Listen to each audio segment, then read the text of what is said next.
안녕하세요 여러분, 성공합시다. 오늘은 리더가 망하는 경우 왜 망하는지에 대해서 얘기해 주는데요.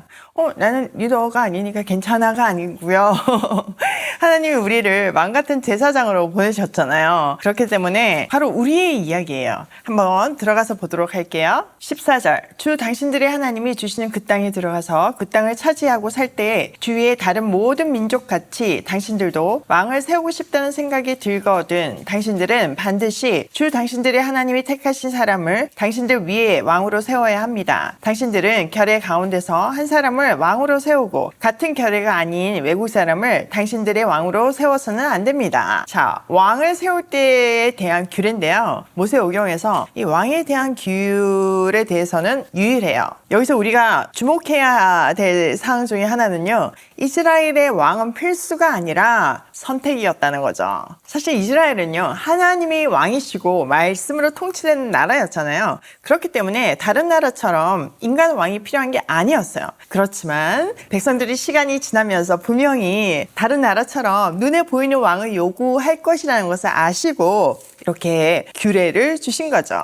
하나님이 우리를 막 기계적으로 절대 안 돼 이렇게 세팅해 놓는 것이 아니라 우리의 자유의지를 존중하시고 또 뭐 잘못된 선택이라 할지라도 거기에 보완해서 은혜를 베푸시고 거기서 새롭게 시작한다는 것을 볼 수 있죠. 그런 의미에서 우리에게는 너무나 감사한 본문이기도 해요. 소망이 생기니까요. 우리가 얼마나 많은 잘못된 선택을 해요. 근데 그게 끝이 아니라 거기서부터 하나님이 보완해서 다시 시작한다는 소망.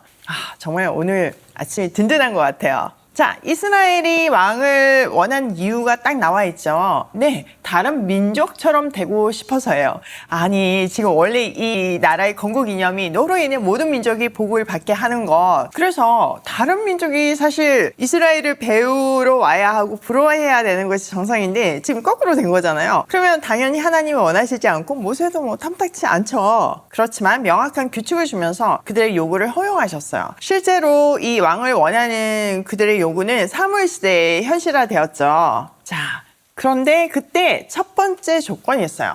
하나님이 택한 사람이어야 한다는 거죠. 원래 다른 재판관이나 지도자들은 백성들이 선출하게 되어 있잖아요. 그런데 왕만은 하나님이 지명하셨어요. 왜냐하면 왕은 자기 마음대로 자기 뜻대로 통치하는 것이 아니라 하나님의 대리 통치자로 말씀의 기준에서 백성들을 다스려야 했기 때문이죠. 또 공동체의 정체성을 유지하기 위해서 이방 사람이 왕이 될 수는 없었어요. 하나님이 이렇게 왕을 허용하셨지만 철저히 하나님 중심인 정치 체제를 지키라는 메시지를 주고 계신 거죠. 왕 또한 주의 다스림을 받는 주의 백성임을 확실히 딱 말씀하셨어요. 자, 16절. 왕이라 해도 군말을 많이 가지려고 해서는 안 되며 군말을 많이 얻으려고 그 백성을 이집트로 보내서도 안 됩니다. 이는 주님께서 다시는 당신들이 그 길로 되돌아가지 못한다고 말씀하셨기 때문입니다. 자, 군사력 확장을 위해서 이집트를 비롯한 외국에서 말과 전차를 과도하게 사들이는 것을 금지했어요.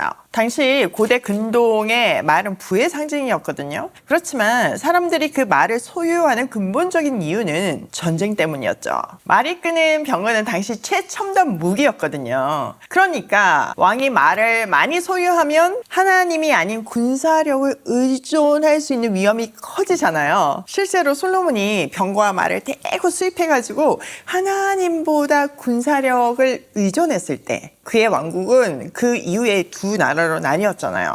또한 다윗의 아들 압살롬과 아도니아가 말과 병거를 많이 누렸는데 왜 그랬어요? 네, 반역을 깨하기 위해서였잖아요.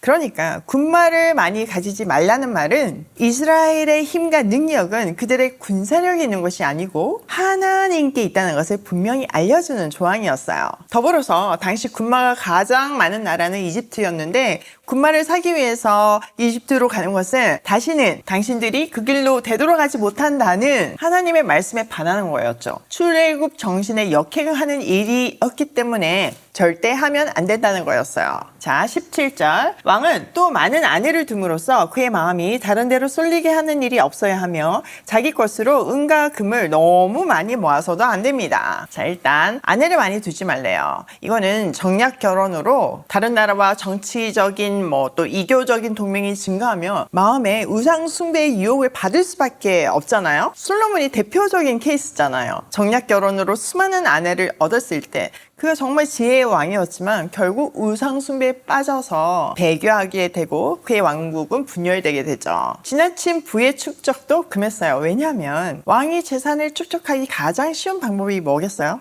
네, 맞아요. 세금 징수죠. 세금을 많이 끌어들이면 백성들의 삶이 피폐해질 수밖에 없잖아요. 또 자기가 가진 것이 너무 많으면 교만에 빠지는 통로가 돼요. 자기 돈으로 자기 힘으로 다 할 수 있으면 자연스럽게 하나님을 의지하지 않게 되잖아요. 그걸 경고하는 거죠. 자, 18절. 왕이 오른 사람은 레위 사람 제사장 앞에 보관되어 있는 이 율법책을 두루마리에 옮겨 적어 평생 자기 옆에 두고 읽으면서 자기를 택하신 주 하나님 경외하기를 배우며 이 율법의 모든 말씀과 규례를 성심껏 어김없이 지켜야 합니다. 자, 당시에는 성경책이 이렇게 흔하지 않았잖아요. 그렇기 때문에 레위 사람들이 갖고 있는 그 율법책을 필사해서 옆에 두고 항상 그 말씀을 기준으로 살아야 한다는 거죠. 그러니까 왕으로 즉위하면 자신의 그 성경 사본을 늘 옆에 두고 하나님을 경외하면서 말씀대로 통치하라는 것을 말씀하시는 거예요. 이 말은 하나님이 진짜 왕이심을 고백하면서 나는 정말 대리 통치자구나. 이거를 말씀을 통해서 매번 확인하고 또 말씀을 통해서 하나님의 뜻을 분별해서 그대로 그 원리대로 백성들을 통치하라는 뜻이에요. 자, 20절. 마음이 교만해져서 자기 결례를 업신여기는 일도 없고 그 계명을 떠나서 좌로나 우로나 치우치지도 않으면 그와 그의 자손이 오래도록 이스라엘의 왕위에 앉게 될 것입니다. 자, 이렇게 하나님 앞에서 자신이 분명한 대리 통치자임을 알고 말씀을 기준으로 백성들을 통치하는 리더는 마음이 교만해지는 경우가 적겠죠. 그렇기 때문에 백성들을 업신여기거나 학대하는 경우도 적어진대요. 그리고 또 말씀을 늘 눈앞에 두고 자기의 모든 것들을 그 말씀에 이렇게 데워오는 사람은 좌로나 우로나 치우칠 확률이 적어지죠. 그런 사람은 그도 그의 자손도 오래도록 왕위에 앉게 될 것이라고 약속하고 계세요. 자, 이렇게 왕, 리더십에 대한 하나님의 말씀을 통해서 하나님 앞에서는 왕도 백성도 동등한 언약 백성이므로 권력을 오용하지 말라는 경고가 다 박혀 있어요. 이 왕에 대한 규례는 지금 오늘날 왕 같은 제사장으로 택함 받은 우리에게도 동일하게 적용되잖아요. 하나님 앞에서 말씀으로 하나님의 뜻을 분별하며 삶에 적용할 때 우리는 하나님의 자녀다운 삶을 살 수 있어요. 왕 같은 제사장다운 하늘의 유업을 상속받은 상속자다운 이 땅에서 부유하고 선한 영향력을 펼치며 그것으로 세상을 살리는 복된 인생을 살 수 있는 거죠.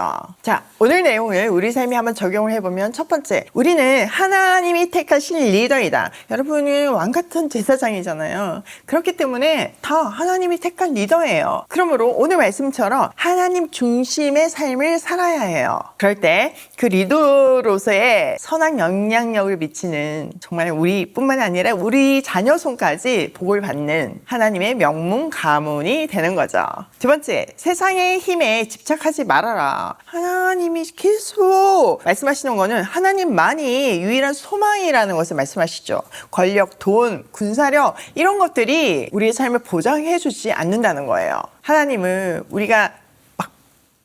우리를 살릴 거라고 붙들고 있는 그런 것들을 다 놓기까지, 다 놓고 예수 그리스도만 붙들기까지 우리를 흔드시잖아요. 그걸 광야 훈련이라고 우리가 부르잖아요. 그러니까 하나님만이 유일한 소망임을 고백하면서 얼른 세상 것들 붙들고 있는 거 내려놓는 우리가 되기로 해요. 세 번째, 말씀 앞에서 살자. 이거는 아무리 강조해도 지나치지 않고 또 이것 말고는 답이 없어요. 우리가 하나님의 자녀로 정말 그 자녀다운 삶을 살려면 그 자녀답게 산다는 것이 가장 행복한 삶이잖아요. 그렇게 살려면 늘 말씀 앞에서 말씀에 우리의 삶을 이렇게 데워보고 조정하고 좌로나 우로나 이렇게 치우치지 않게 하나님이 인도하시는 길로 가야 돼요. 이게 우리 인생의 베스트 웨이이자 지름길입니다. 오늘도 나는 하나님이 택하신 왕 같은 제사장임을 잊지 말고 세상 힘에 집착하지 말고 말씀 앞에서 우리의 소명을 다하는 하루로 고싱해요.